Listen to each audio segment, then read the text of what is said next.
Mateo 5, y vamos a darle lectura todos unidos al verso 20.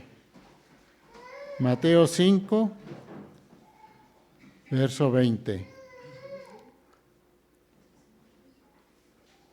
Y la palabra del Señor dice: porque os digo que si vuestra justicia no fuere mayor que la de los escribas y fariseos, no entraréis en el reino de los cielos. Amén. Así pues, vamos a recibir a nuestro hermano anciano de iglesia, Octavio Córdoba Aquino, que en esta mañana nos trae el mensaje de nuestro Señor titulado La justicia del cristiano. Aprovechando que estamos en pie, hermanos, vamos a orar y pidamos al Señor su dirección para meditar en su palabra en esta hora. Soberano Señor, a tu nombre y solo a ti, Señor, sea dada la gloria, la honra y la alabanza, Señor, porque tú eres el único digno de recibirla. Gracias, Padre, porque nos regalas este tiempo juntos en que podemos, Señor, adorar tu nombre, podemos orar, podemos cantar, Señor, alabanzas, y también, Señor, podemos escuchar tu palabra. Permite, Señor, que pueda, Señor, ser esa espada de dos filos, Señor, que penetre, Señor, hasta lo más profundo de nuestra alma, Señor, y permite, Señor, que podamos ser hacedores de ella, Señor, y no solamente oidores.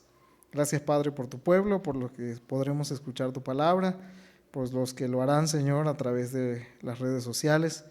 También, Señor, permite que puedan disfrutar, Señor, de comunión contigo. En Cristo Jesús. Amén. Pueden sentarse, hermanos. Vamos a fijar nuestra atención en el versículo que acabamos de leer en Mateo capítulo 5, versículo 20, y vamos a meditar en el tema de la justicia del cristiano. Para eso, hermanos, consideremos el siguiente caso. Piensen a lo mejor en que ustedes quieren inscribir algún niño en un equipo de fútbol infantil y de repente el entrenador le dice: sí, pero para jugar aquí en este equipo tiene que demostrar que juega mejor que Lionel Messi, ¿no? O pensemos, ¿no? A lo mejor ustedes van a inscribir a alguien a un grupo musical y les dicen: no, pues ustedes tienen que demostrar que tienen mayores habilidades que las que tuvo Beethoven. O quieren entrar a un grupo de estudio bíblico y les dicen: ¿saben qué? Para inscribirse a este grupo de estudio bíblico tienen que ser unos mejores exegetas que lo que fue Juan Calvino. Sería una terrible exageración, sería algo impensable que podamos superar a alguno de estos aparentes genios en esas disciplinas. Así como suena de descabellado tal vez los ejemplos que he citado, así debió sonar en los oídos de los judíos el hecho de que Jesús les diga que para poder entrar en el reino de los cielos tenían que tener una justicia mayor a la de los escribas y fariseos. De hecho, en la época en que el Señor Jesús está dando su enseñanza del Sermón del Monte, había una especie de refrán que era común. Y este refrán decía que si solamente dos personas podían entrar en el reino de los cielos, uno tenía que ser un escriba y el otro un fariseo. Entonces, esta declaración del Señor Jesucristo debió sonar así sumamente exagerada y extraña, porque ¿quién podía tener una justicia superior a la de estos dos personajes? La de los escribas y los fariseos. Sin embargo, en este versículo 20, el Señor Jesús, en su progreso del Sermón del Monte, que ya hemos ido estudiando y avanzando en las últimas semanas, vemos que el Señor Jesucristo le dice a su audiencia que si vuestra justicia no fuere superior o mayor a la de los escribas y fariseos, no entrarán en el reino de los cielos. Esto para nosotros, hermanos, tiene una gran implicación. Debemos buscar entonces cuál es la justicia que es superior a la de los escribas y fariseos para poder practicar dicha justicia. Entonces, hermanos, seguimos avanzando en nuestro estudio del Sermón del Monte. Ya hemos visto la declaración o las declaraciones de Jesús con respecto a las bienaventuranzas, lo que nos indica la descripción o las características que los ciudadanos del reino de Dios deben tener. Además de esto, hermanos, hemos visto cómo el Señor le da a sus discípulos las obligaciones que ellos deben tener para con el mundo a través de dos figuras que son la sal y la luz. Y los últimos textos que hemos analizado, que van del versículo 17 al versículo 20, nos hablan acerca de la ley de Dios, y esta frase o esto que vamos a analizar el día de hoy es la conclusión de la ley de Dios y su uso y su aplicación.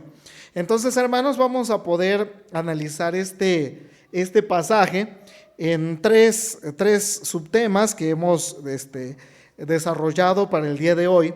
Primero vamos a ver la justicia que practicaban los escribas y fariseos. La justicia que practicaban escribas y fariseos. Como segundo punto veremos la justicia que Dios exige, y finalmente veremos la justicia que Dios provee. ¿Sí? Van a ser esos 3 puntos. Primero, la justicia que practicaban escribas y fariseos, después la justicia que Dios exige, y finalmente la justicia que Dios provee.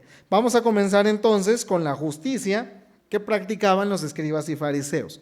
Y antes de entrar propiamente a lo que ellos consideraban como sus obras meritorias, debemos, hermanos, considerar primero qué es la justicia. ¿En qué sentido vamos a usar la palabra justicia para este texto y para este contexto en particular? A partir de este Sermón del Monte podremos definir la justicia como obras o acciones que justifican al hombre delante de Dios. Obras o acciones que justifican al hombre delante de Dios. Eso es lo que entenderemos por justicia para este caso en particular. No lo entenderemos como el dar a cada quien lo que le corresponde, ni nada de eso, sino lo entenderemos a como la Escritura también lo interpreta en la mayoría de sus páginas. Ahora bien, este versículo 20, hermanos, no está desconectado con las enseñanzas del que hemos citado hace unos minutos, del 17 al 19, donde el Señor está hablando acerca de la ley. ¿Sí? Recuerden que el Señor Jesucristo ha resuelto una cuestión acerca de su papel con respecto a la ley. Y Él dice, no vengo a abrogar a Moisés, sino por el contrario vengo a cumplirlo, cosa que ya estudiamos en su momento. Después pasa a considerar la enseñanza de la ley y dice, el que lo quiebre un poco, entonces y así lo enseñe, será llamado pequeño delante del reino de los cielos. Ahora bien, este último versículo comienza con la palabra porque, ¿sí? Que es una conexión con las enseñanzas anteriores. Es decir, el Señor está diciendo que la justicia que debe tener una persona para entrar en el reino de los cielos tiene que estar en conformidad con lo que se enseña en las Escrituras, particularmente en el Antiguo Testamento. Y si nosotros leemos la Escritura, hermanos, nos vamos a dar cuenta de un patrón básico que éstas enseñan. Y ese patrón es que la salvación no es por obras, sino es por gracia. ¿Sí? Ese es el patrón que se enseña en toda la Escritura. El hombre no puede hacer algo meritorio para que Dios de alguna forma lo premie o le dé el pago otorgándole la salvación. Eso, hermanos, lo podemos aprender en todas las páginas de la Escritura, del Antiguo y por supuesto del Nuevo Testamento. El hombre no puede ser justificado por obras, sino que requiere ser salvo a través de un sustituto. Y analizando ejemplos muy rápidos del Antiguo Testamento, nosotros podemos llegar a esa conclusión de una manera natural. Lo primero que encontramos, o el primer ejemplo que citamos en esta ocasión, es el sacrificio de Isaac. Ustedes seguramente recuerdan esa historia. Dios le dice a Abraham: agarra a tu hijo, tu único, y ofrécelo en sacrificio como yo te lo voy a ordenar.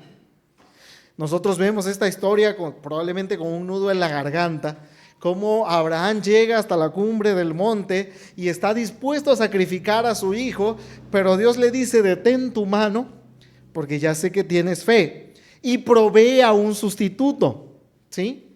Ahí dice el relato bíblico que Abraham vio a un carnero atorado y ofreció en su lugar ese sustituto. De ahí viene uno de los nombres de Dios del Antiguo Testamento: Jehová Jireh, o Jehová proveerá, ¿sí? No como proveedor de nuestras necesidades físicas, sino un proveedor de un sustituto, ¿sí?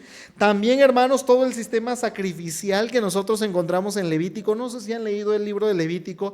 Es un libro un poco difícil en algunos sentidos, porque nos narra todos los detalles que tenían que tomarse en cuenta para poder ofrecer un sacrificio al Señor, un sustituto que expiaba la culpa del pecador. Y finalmente, hermanos, otro ejemplo, podemos citar muchísimos más.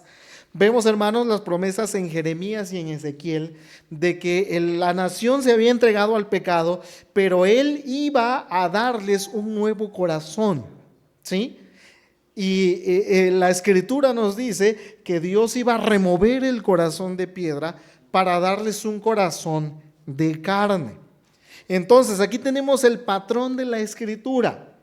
La salvación no se puede ganar, ¿sí?, sino que Dios la debe otorgar por gracia. Y esto, hermanos, esto es lo que los fariseos no entendían, ¿sí? Ellos veían y decían: la ley, mira, aquí está la ley, aquí están los mandamientos, y entonces nosotros vamos a hacer alguna manera, algún sistema de cumplimiento para ganarnos el favor de Dios. Y entonces ellos comenzaban a interpretar la Escritura buscando hasta los más mínimos implicaciones, y así enseñarlas como si fueran la manera y el camino para llegar al reino de Dios, ¿sí?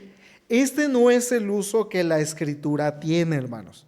A lo mejor nosotros pudiésemos estar pensando que esa es la manera de nosotros ser salvos: tomar la Escritura, ver cómo la podemos cumplir y de esa manera ganarnos el favor de Dios.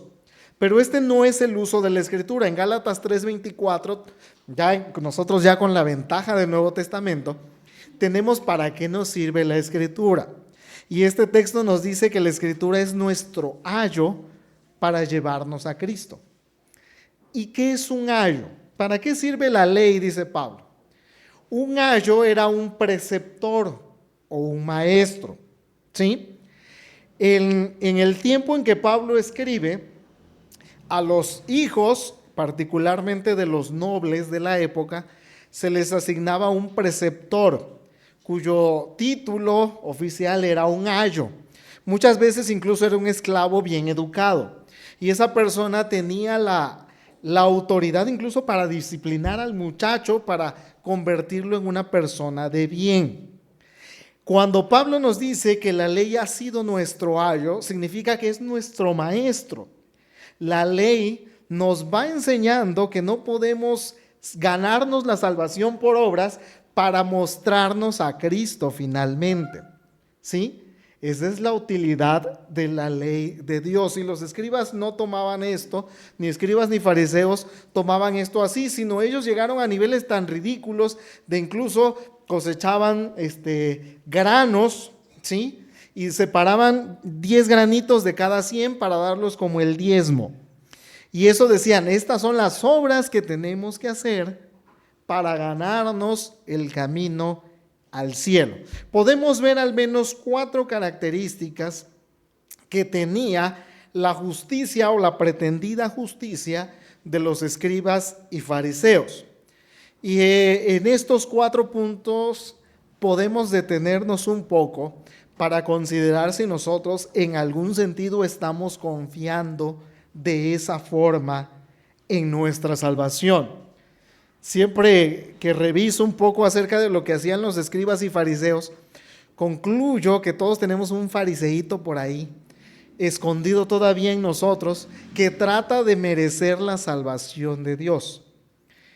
Hermanos, la salvación no la podemos ganar. Y veamos cómo era la práctica de los escribas y fariseos para analizar nuestra propia práctica religiosa. Primero, su justicia era externa nada más. Ellos no se preocupaban por los motivos o actitudes, sino solo por cumplimientos exteriores. Ellos podían odiar a su prójimo, pero si no lo mataban, ellos decían: entonces no he violado el mandamiento de no matarás.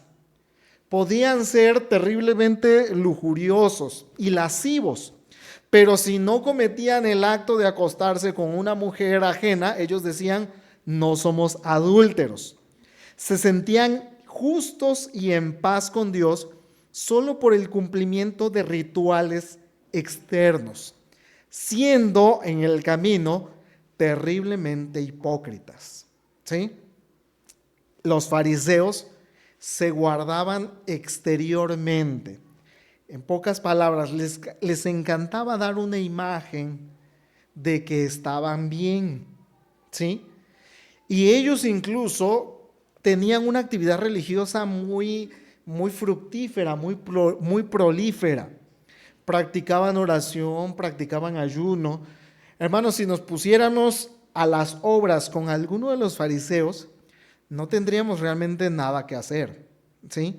Ellos ayunaban continuamente, se entregaban a la oración, daban muchas limosnas, hacían todo lo que exteriormente era necesario.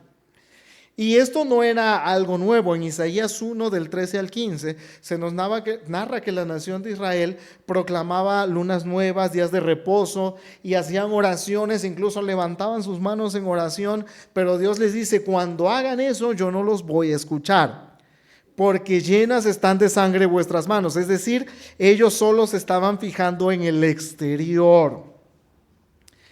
Para nosotros, hermanos, un buen análisis y necesario es si estamos solamente teniendo un cumplimiento externo de algunas obligaciones religiosas y estamos pensando que eso es suficiente. Muchas personas están descansando en el hecho de decir: bueno, yo ya vine al templo, yo cumplí ya con lo que se pide de mí. Algunos pueden llegar a pensar: yo ya ofrendé, ¿sí? Con eso nosotros ya cumplimos. Algunos incluso pueden llegar a pensar: pues yo formo parte de tal o cual ministerio. Externamente podemos vernos bien, pero esa era la justicia de los escribas y fariseos y no les sería suficiente, y tampoco a ustedes. Ahora, la siguiente aplicación o la siguiente característica de la justicia de los fariseos era parcial. Ellos no buscaban el cumplimiento de la ley de forma completa, sino solo seleccionaban lo que ellos querían cumplir, ¿sí? Por ejemplo, lo que acabamos de mencionar, ellos practicaban el diezmo, pero a la exageración, ¿sí? Si cosechaban incluso semillas, vamos a pensar en arroz, se daban a la tarea de seleccionar exactamente los granos de arroz que tenían que ser diezmados. Pero dejaban de lado, hermanos, la misericordia, como podemos ver en de lo que Jesús los acusa en Mateo 23:23. Entonces ellos agarraban la Biblia y decían: miren, este mandamiento sí lo vamos a cumplir, pero está un poquito complicado, entonces vamos a dejarlo ahí un poquito. Entonces seleccionan solamente las partes que les gusta o les parecen favorables para cumplir solamente eso, ¿sí? Entonces, esa era una forma de justicia de los escribas y fariseos. Y para nosotros también es una buena advertencia, porque podemos estar pensando: sí, esto lo cumplo bien, pero esto me cuesta mucho trabajo y de plano nunca voy a poder, ¿sí? Estamos confiando en una justicia parcial, ¿sí? En solo lo que nos parece adecuado. Otra característica de la justicia de los fariseos es que era redefinida. ¿Qué significa esto de redefinido? Que tomaban textos bíblicos y los volvían a definir para que encajaran en sus propias filosofías e ideas. ¿Sí? Ellos agarraban algún pasaje y decían, bueno, es que esto debió haber sido en su momento, pero ahora ya hacemos otras cosas. Volvían a hacer una definición para tratar de culturalizar, ¿sí?, lo que el mandamiento enseña. Eso no suena muy distinto a lo que hacen actualmente algunos predicadores, sobre todo de corriente de neoliberales o neoortodoxos. Incluso redefinen las escrituras de tal manera que al día de hoy tenemos casos como la teología gay, que agarra unos textos de la escritura que enseñan explícitamente que Dios condena la homosexualidad y los reinterpretan, ¿sí?, para decirnos que finalmente Dios no quiso decir eso.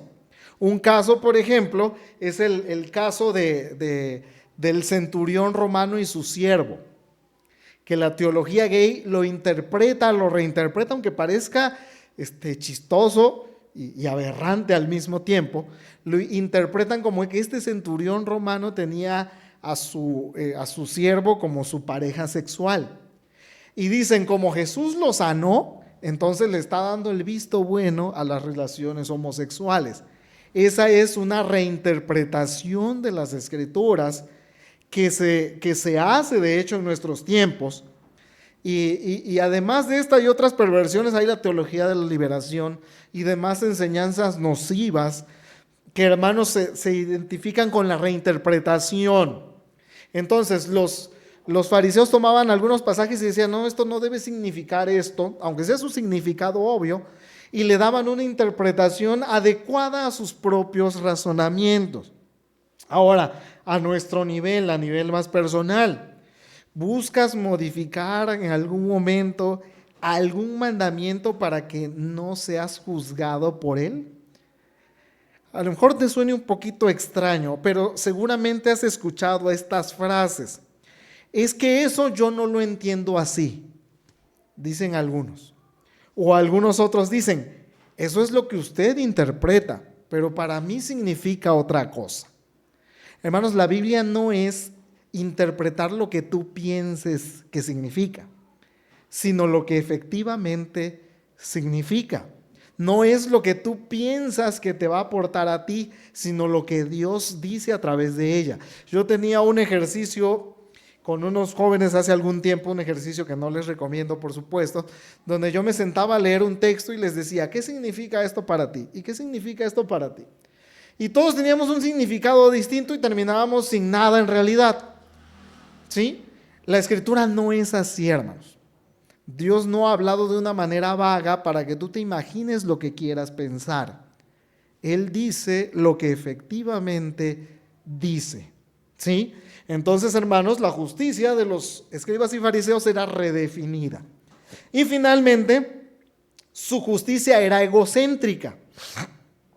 Sus obras de justicia eran para hacerse sentir importantes, para su propia satisfacción y orgullo, para poder decir, yo hice esto o yo hice aquello. Los fariseos tenían un sistema religioso donde ellos eran el centro, cosa que comentábamos justo en la clase de formación cristiana. Ellos son los importantes en el culto, ¿sí? No Dios. Ellos buscan sentirse bien, ellos buscan la bendición. De hecho, su grado de resaltar su importancia era tal que cuando iban a hacer una oración, hagan de cuenta para ponerlo en un contexto aquí, de repente ven que alguno de nuestros hermanos se para y empieza a orar aquí en voz audible. A lo mejor vamos a pensar, bueno, se les zafó un tornillo, pero algunos seguramente pueden pensar, qué hermano tan consagrado, ¿no? Eso es lo que querían los fariseos escuchar, ¿sí? Cuando iban a dar una ofrenda, una ayuda a un pobre, ¿qué es lo que hacían? Literalmente hacían sonar una trompeta. Es decir, de repente se ponía una persona con una trompeta en la esquina y empezaba a tocar. Obviamente la gente se reunía y decían, fulanito de tal viene a darle una ofrenda a fulano de tal. ¿Para qué? Para que la gente hablara de ellos. Ellos habían diseñado un sistema religioso donde Dios estaba a las orillas y ellos en el centro, ¿sí?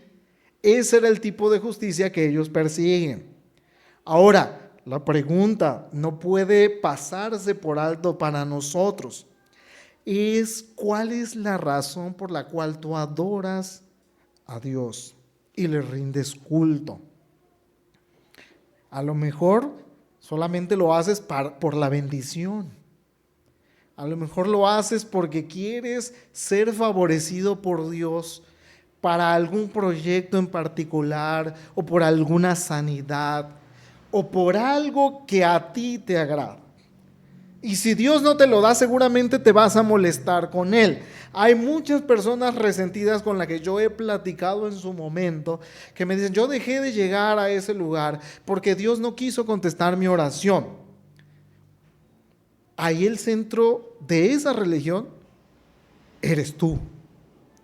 Y esa justicia no es aceptable para Dios.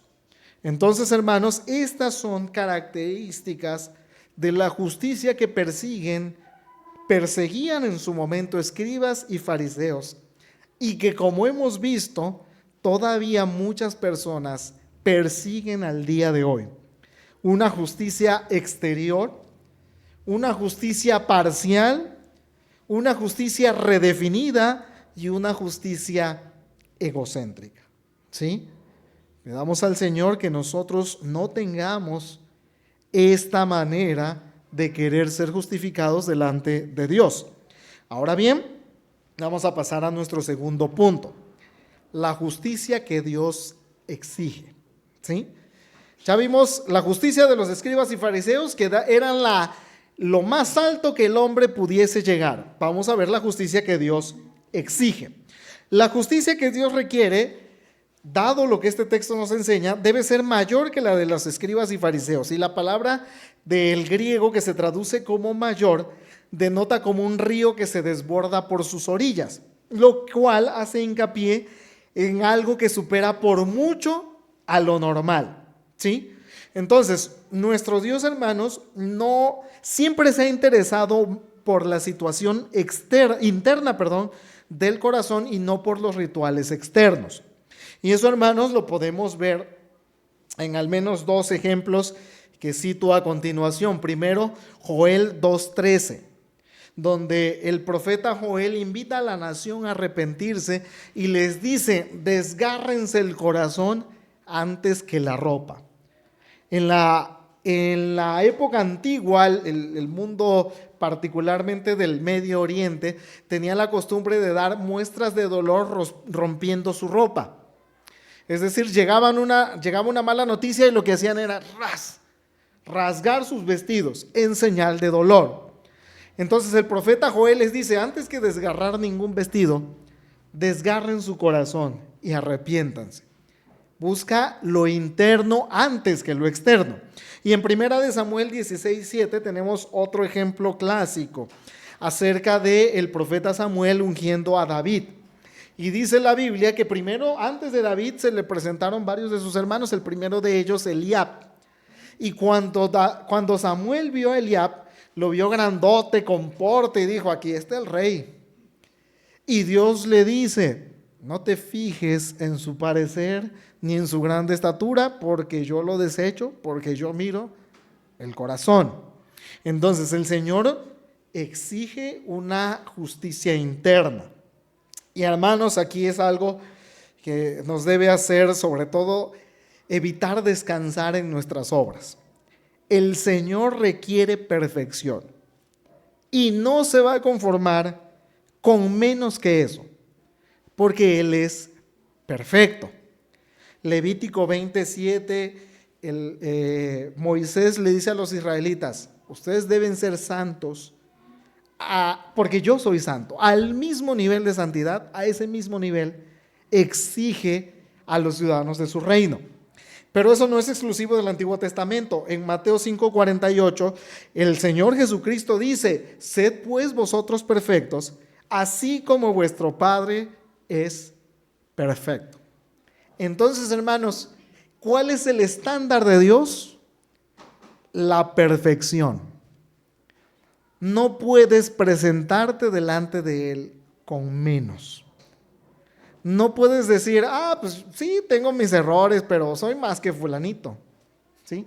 A veces ese es el razonamiento humano, ¿no? Sobre todo cuando vas y platicas con alguien al quien le estás compartiendo el evangelio, le dices, es que pues sí, tengo mis errores, pero no soy tan malo como esos violadores o asesinos. Esa es su defensa, compararse con otro ser humano para no hacerse pasar por una persona tan perversa, ¿sí? Pero si vemos el estándar de Dios, sabrás que ni así te puedes presentar delante de Él como ciudadano de su reino, porque Él exige perfección, no solamente en lo que haces, sino en lo que piensas, incluso en tus intenciones. ¿Sí? Él exige, no es un requerimiento, exige perfección. Y si no lo tenemos, eso es un problema, ¿sí? Porque Dios no va a rebajar su estándar, no va a permitir que algo impuro o contaminado sea parte de su reino. Y eso, hermanos, es lo que debemos notar y hacer notar a las personas con las que nosotros platicamos. No es aceptable su persona delante de Dios. Incluso lo más que puede hacer, lo mejor que puede hacer, dice Isaías, sigue siendo un trapo de inmundicia, ¿sí? Sigue haciendo algo sucio y contaminado. Estas declaraciones tienen la intención de hacer que el hombre desista de confiar en su propia justicia. Esta norma es tan infinitamente grande que ningún ser humano puede atreverse a expresar plena perfección para considerarse digno de ser declarado justo delante de Dios. En pocas palabras, la exigencia de Dios debe hacernos desistir de buscar ser ciudadanos del reino a través de nuestros propios méritos o acciones. ¿Sí? Esto yo creo que debe quedarnos claro. Yo creo que por muy egocéntrico que sea una persona, le vas a decir, eres perfecto, y él te debe contestar, no, porque no lo es. ¿Sí? Y si te contesta así, pues sabrás por algunas acciones y demás que está mintiendo. ¿Sí? Entonces, lo que el Señor exige debe hacernos, hermanos, desistir de nuestros esfuerzos, ¿sí? De buscar ganarnos la aprobación de Dios con lo que hacemos. Ahora bien, surge una pregunta natural. Entonces, ¿quién puede ser salvo? ¿Sí? Si los escribas y fariseos, que eran lo más alto que podríamos presentar como humanidad, quedan miserablemente cortos, y además la exigencia de Dios es perfección, entonces, ¿quién puede ser salvo? ¿Sí? Ahora vamos a nuestro tercer punto para no perder nuestra esperanza. ¿Sí? La justicia que Dios provee. Ya vimos la justicia que Dios exige, ahora veremos la justicia que Dios provee. Incluso los apóstoles hicieron esta pregunta: ¿quién pues podrá ser salvo? Y Jesús les respondió: lo que es imposible para los hombres, para Dios es posible. ¿Y cómo es posible, hermanos? Y esto es la maravilla, la maravilla del Evangelio. Hermanos, la razón por la que estamos aquí y por la que nos reunimos es precisamente esta: aquel que demanda justicia perfecta ofrece la justicia perfecta. Jesús no solamente provee el camino, sino que Él mismo es el camino. ¿Sí? Hermanos, y aquí es donde todo tiene sentido. La justicia que Dios exige, Él mismo la ha provisto a través de la segunda persona de la Trinidad, el Hijo, Jesucristo, quien es nuestra justicia.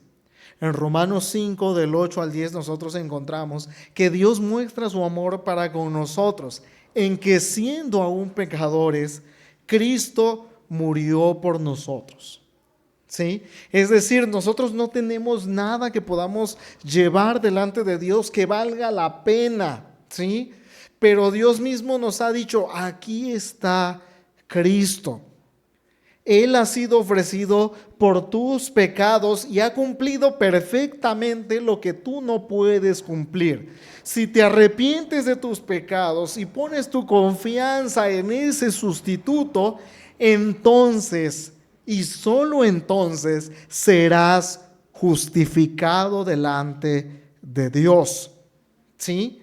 Esto, hermanos, es la maravilla de la gracia de Dios, y que las páginas de este libro que tenemos en nuestro idioma, de estos libros son 66, que tenemos en nuestro idioma al día de hoy, nos cuentan cómo el hombre no puede ganarse el favor de Dios, pero Dios, ¿sí?, que es rico en misericordia, con su gran amor con que nos amó, proveyó a su propio Hijo. Y dice Juan 3:16, un pasaje que seguramente todos sabemos de memoria, que todo aquel que en Él cree no se perderá, sino tendrá vida eterna. Y esa, hermanos, es la gran diferencia que hace el cristianismo con cualquier otra religión: la salvación regalada. Hay una historia de una conferencia sobre religión que se celebró en Inglaterra. Dice este relato histórico que expertos de todo el mundo debatieron sobre cuál es la creencia exclusiva del cristianismo, si es que había alguna. Comenzaron a eliminar probabilidades. Dijeron: la encarnación, no. Otras religiones tienen versiones de dioses que aparecen en forma humana. La resurrección, tampoco. También había otras religiones que hablaban de dioses regresando de entre los muertos. El debate se había extendido hasta que por casualidad entró C.S. Lewis en el lugar y preguntó a qué se debe esta algarabía. Como respuesta, escuchó que sus colegas estaban discutiendo sobre la contribución exclusiva del cristianismo entre las religiones del mundo. Entonces C.S. Lewis respondió: muy fácil, es la gracia. Después de alguna discusión, los miembros de la conferencia tuvieron que aceptarlo. La noción de que el amor de Dios llegue hasta nosotros sin costo alguno por nuestra parte, sin condiciones, parece ir contra todos los instintos de la humanidad. El sendero óctuple budista, la doctrina hindú del karma, el pacto judío, el código legal islámico, todos ofrecen una manera de ganarse el favor de Dios. Solo el cristianismo se atreve a hacer del amor de Dios algo incondicional.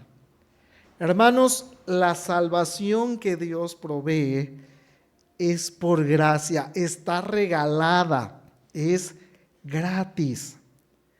Y no hay nada que podamos hacer para ganarla, solo abrazar con fe la promesa y el cumplimiento de nuestro Salvador, que murió en nuestro lugar.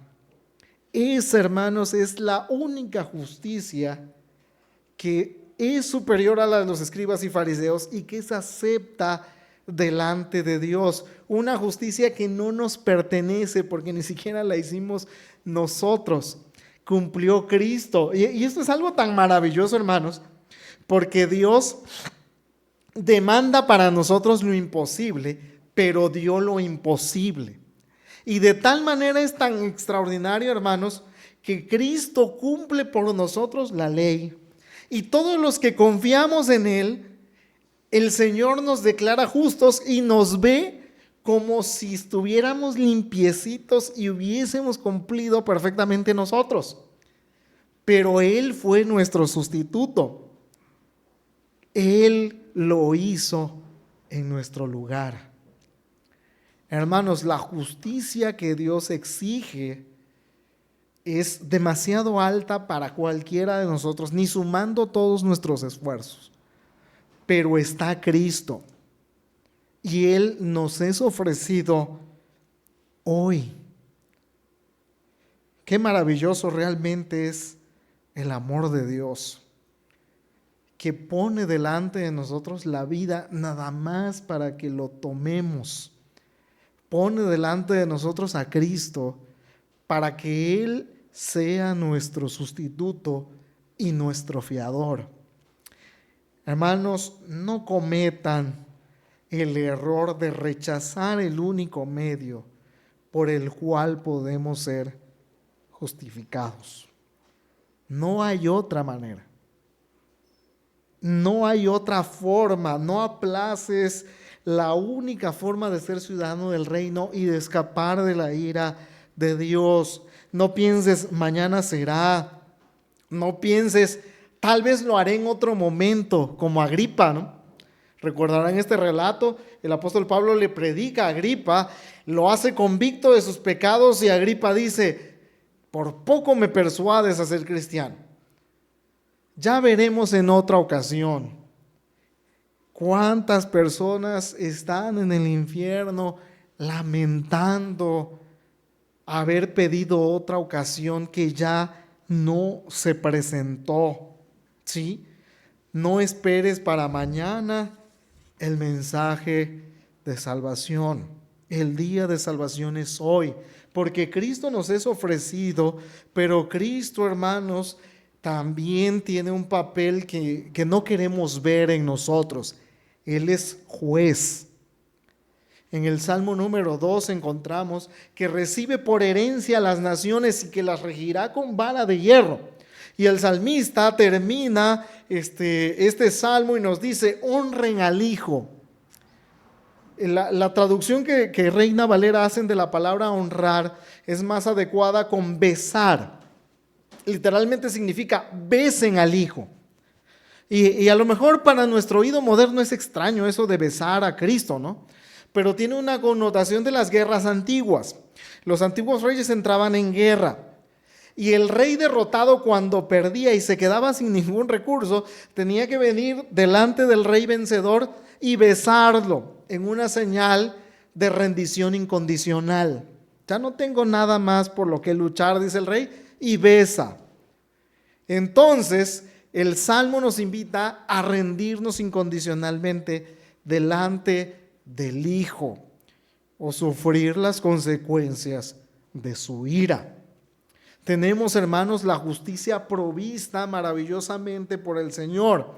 Y vamos, hermanos, a nuestra conclusión, a nuestra aplicación. ¿Estás confiando en Cristo para la salvación de tu alma o en qué estás confiando? O mejor aún, la pregunta, ¿siquiera has pensado en eso? Porque el mundo vive insensatamente pensando que nunca tendrán que rendir cuentas delante de Dios. Tal vez tú estás en esa situación. ¿Siquiera te has detenido a pensar que te pararás delante del trono de Dios para rendir cuentas de todo lo que has hecho? Muchas personas, y espero que no seamos ninguno de nosotros, pasan su tiempo en la tierra sin considerar que tendrán que presentarse delante del juez. ¿Qué le vas a decir? ¿Cómo te justificarás delante de él cuando aceptes y tengas que aceptar que Cristo te fue presentado hoy y tú dijiste no, por la razón que sea? Estás teniendo a lo mejor tu confianza como lo hacían los fariseos. A lo mejor estás pensando, es que yo no soy tan malo, y por ahí dicen que Dios es bueno, así que dudo mucho que nos mande a todos al infierno.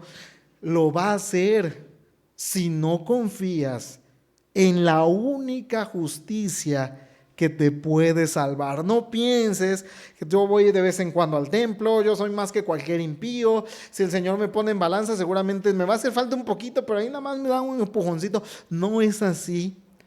Si no confías en Cristo, entonces necesitas perfección y créeme, no vas a poder obtenerla.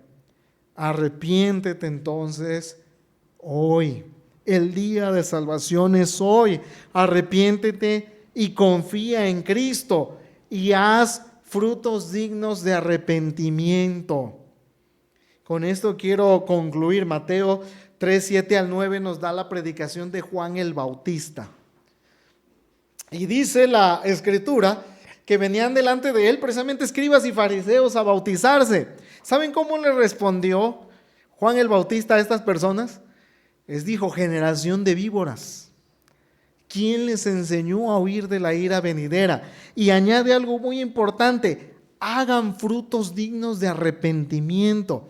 Es decir, no pueden decir acepto a Cristo y siguen viviendo tan perversamente como están. Si eso estás pensando, bueno, confío en Cristo, lo digo y sigo igual. No funciona así. Tienes que hacer frutos dignos de arrepentimiento, mostrar tu arrepentimiento. Las iglesias están frías. Esta igual, hermanos, se sostiene con pocas personas que están haciendo frutos dignos de arrepentimiento. ¿Tú qué estás haciendo? Un arrepentimiento de labios te va a condenar. Un mensaje como este te va a condenar, porque en el día del juicio va a salir a la luz que Cristo te fue ofrecido hoy y que no te arrepentiste. La palabra del Señor, hermanos, es pertinente en todo tiempo. Y hermanos, hoy nos hace un llamado fuerte. Dios tenga misericordia de nosotros, hermanos, y su Santo Espíritu nos convenza de nuestro pecado para dejar nuestra pereza y nuestra tibieza y decididamente correr al único que es nuestra justicia. Decía Martín Lutero, una de sus frases: Señor Jesús, tú eres mi justicia como yo soy tu pecado. Solamente en Él podemos ser salvos. Que el Señor permita que su palabra haga esa labor en nuestro corazón. Los corazones de piedra sean transformados en corazones de carne, que se arrepientan de su maldad y sirvan al Señor. Que el Señor nos bendiga, hermanos.